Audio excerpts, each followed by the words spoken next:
Senator Cora. Honourable colleagues, I rise today as the critic, a friendly one, of Bill S-225, an act to amend the Prohibiting Cluster Munitions Act investments, sponsored by my colleague, Senator Ataulijan. Colleagues, this important bill is about money, the money of Canadians, your money and mine. It's about clarity for investors and about accountability.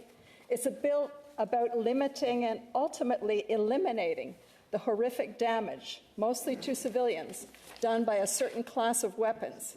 And ultimately, colleagues, this bill is about global responsibility and humanitarian leadership. Colleagues, I would like to start off by bringing this topic closer to home. As far as I can tell, cluster bombs have never been used on North American soil. But a weapon with some similar characteristics, and impacts, has been used in cases of domestic terrorism in the United States. Colleagues, do you remember the 2013 Boston Marathon bombing, when 2 bombs went off near the finish line, instantly turning that location of athleticism and excitement into a gruesome scene of bloodshed and chaos? At approximately 2:49 the afternoon of April 15th, 2 pressure cooker bombs loaded with nails and ball bearings went off, killing 2 women in their 20s and an 8-year-old boy, while more than 260 other people were wounded. 16 people lost legs, with the youngest amputee a 7-year-old girl. The devastating impacts were both immediate and long-lasting for the people who were affected that day. Now, colleagues, with that human devastation in Boston in your minds, transport yourselves back to the Vietnam War era. Colleagues, just imagine the situation between 1964 and 1973 for the farmers, small business owners, school children, and the elderly people of Laos, when the United States Air Force and the CIA's own airline, Air America, as part of its secret war, dropped 2 million tons of ordnance, more than all the bombs dropped during the Second World War, decimating that country and its people. Laos is the most bombed country in the world per capita. The U.S. dropped the equivalent of a plane load of bombs every 8 minutes, 24 hours a day for 9 years. By 1975, 1/10 of the population of Laos, or 200,000 people, were dead, and twice as many were wounded, and it is estimated that at least 25,000 people have been killed or injured since the war because of unexploded cluster bombs.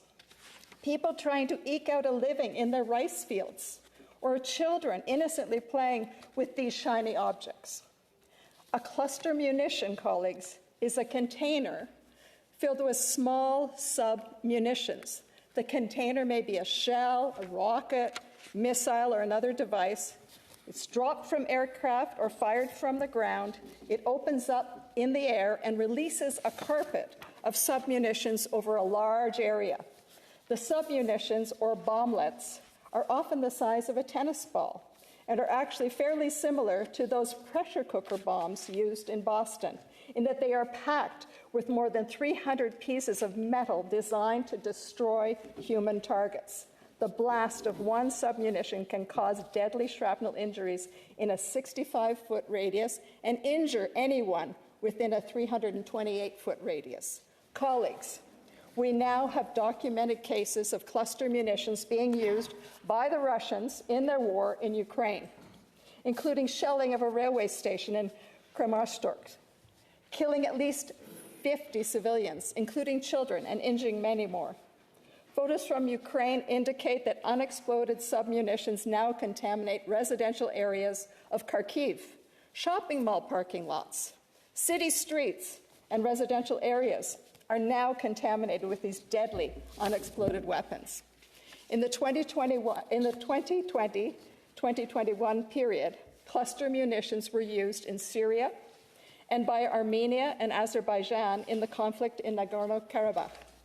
Since the end of the Second World War, at least 23 governments have used cluster munitions in 41 countries, some using them on their own citizens.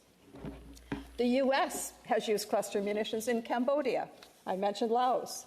They've used them in Vietnam, Grenada, Lebanon, Libya, Iran, Iraq, Kuwait, Saudi Arabia, Bosnia and Herzegovina, Serbia, Montenegro, and Kosovo, Afghanistan, and Yemen.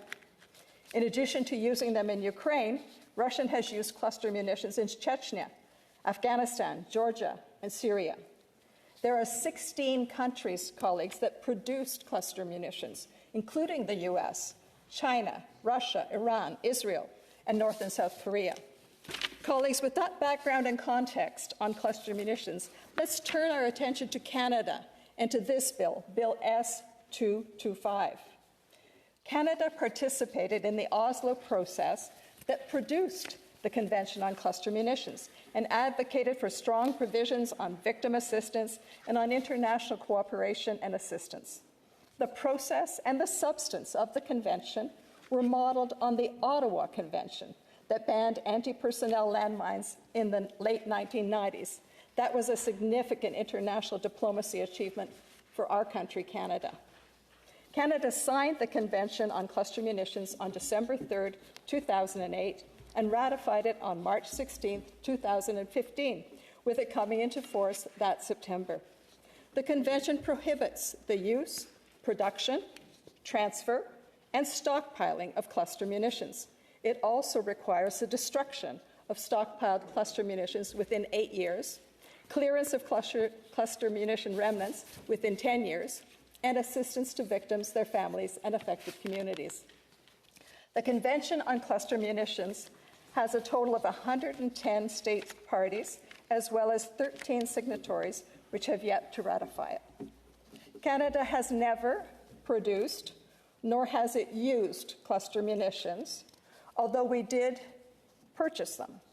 In accordance with the convention that we have signed, Canada destroyed its stockpile of over 13,000 cluster munitions and 1.36 million submunitions.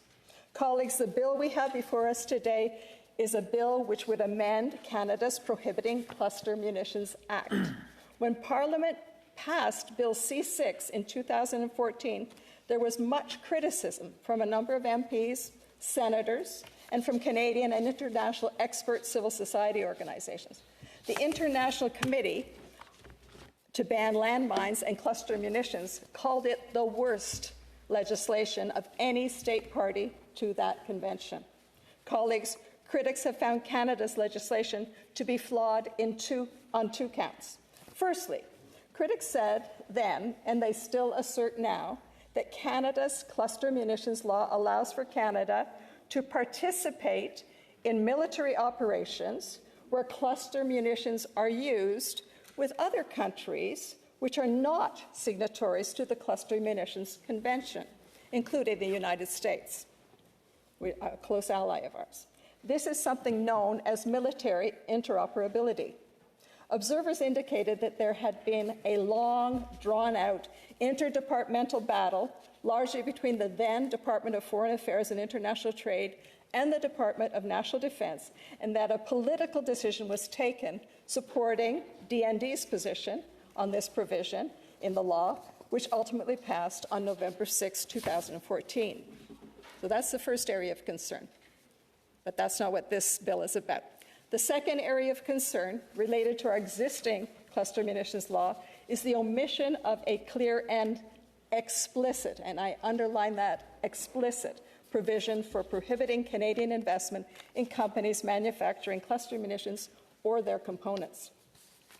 Domestic and international critics indicate that Canada's legislation fails to meet the standards of the historic Convention on Cluster Munitions that it is supposed to uphold. And they are surprised that the Liberal government did not act immediately to clean up the law when it came into power in 2015. Colleagues, the bill we have before us, Bill S-225, addresses one of those two loopholes in our current prohibition of cluster munitions legislation, that matter of investments. This is the second time Senator Ataulijan has tried to address this important gap through introducing legislation amending the Prohibition of Cluster Munitions Act. In 2017, Senators Atulajan and Jaffer and former Senator Hubley spoke in favor of the previous bill, S-235, at second reading. The Senate actually referred the bill to the Senate Standing Committee on Foreign Affairs and International Trade, but it did not progress from there.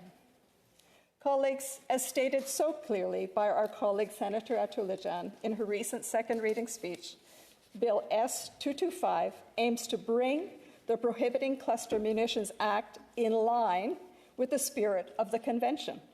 By explicitly prohibiting investments in cluster munitions manufacturing, we would set clear guidelines for Canadian financial institutions. We know that some of these institutions have welcomed this idea over a decade ago. Bill S-225 also closes other related loopholes by prohibiting Canadian financial institutions from loaning funds to the manufacturers, and it prevents them from acting as a guarantor for their loans. So, colleagues, you might be asking yourselves, as am I, well, what Canadian companies are these that have been investing in these cluster bomb manufacturers in the US and other countries? Might I, through my investments, be inadvertently causing Canada to be in contravention of this important convention? And might I also be unwittingly contributing to the pain and suffering of innocent people in other countries? Colleagues, where does the proverbial buck stop? In the most recent Stop Explosive Investments report, issued in 2018, 7 Canadian companies had been identified as investors, and I said had been, so we don't know for today, investors in cluster munitions producers. These are Power Financial Corporation, AGF Management, BMO Financial Group, the Canadian Pension Plan Investment Board, Scotiabank, Sun Life Financial, and Toronto Dominion Bank. In 2016, 4 Canadian companies, CI Financial, Manulife Financial, Royal Bank of Canada, and Sun Life Financial were identified as being in the so-called Hall of Shame for investing in cluster munitions producers. In that year, the group tracked $12 billion in investments by 49 global firms. Canada is not alone in this. An updated list of companies should be available in the Stop Explosive Investments report to be released later this year. And it will be very important for all of us to have a look at that report. And let's hope that more companies have moved over from the Hall of Shame to what they've also developed, which is the Hall of Fame. And I'm confident that there's been some movement. Colleagues, I would like to commend Mines Action Canada, the Cluster Munitions Coalition, PACS, Human Rights Watch, the International Committee of the Red Cross, Humanity and Inclusion, and all organizations working hard every day to prevent future cluster bomb atrocities, to clear the significant unexploded ordnance in many regions of the world, and to ensure care for victims. Shining a light on the investors and companies producing these weapons and supporting them to move out of the so-called Hall of Shame into the so-called Hall of Fame is a critical part of this important work. Who would want to do this? I'm sure our Canadian companies don't want to be there. Colleagues, Canada has a proud history of working with its international partners to create a more peaceful, humane, and just world. Preventing human rights abuses and protecting lives, that's what drives Canada's interest in shaping and joining international efforts to regulate weapons. In addition to the Convention on the Prohibition of Cluster Munitions, Canada is a signatory to other international conventions and agreements on a whole variety of weapons, including biological and toxin weapons, chemical weapons, certain conventional weapons, and anti-personnel landmines. Canada is not currently a party to the Treaty on the Prohibition of Nuclear Weapons. Bill S-225 seeks to improve the way Canada meets its obligations under the Convention on Cluster Munitions. Colleagues, with cluster munitions being deployed in several regions of our world today, and with the flaws identified in our current law, it is time to move this bill along to committee for further study and serious consideration. Honourable colleagues, before I conclude, I would like to share a quote by renowned Nova Scotia pacifist, feminist, and community activist, as well as member of the Order of Canada, the late Muriel Duckworth. Muriel Duckworth said, and I quote, "War is the greatest destroyer of human life, the greatest polluter, the greatest creator of refugees, the greatest cause of starvation and illness. I don't know how you reach people who are making money out of making war, who are getting prestige out of making war, who are exerting their power and getting more power by making war." End of quote. Honourable colleagues, with this bill, Canada can stop the flow of Canadian money to the manufacturers of these horrific instruments of killing and maiming. And hopefully we can influence our international peers by our actions. Ultimately, this is one more step towards saving innocent lives and preventing human suffering. Colleagues, I can't think of a better reason to move a bill forward. Let's move this forward, colleagues. Merci, Walalio. Thank you.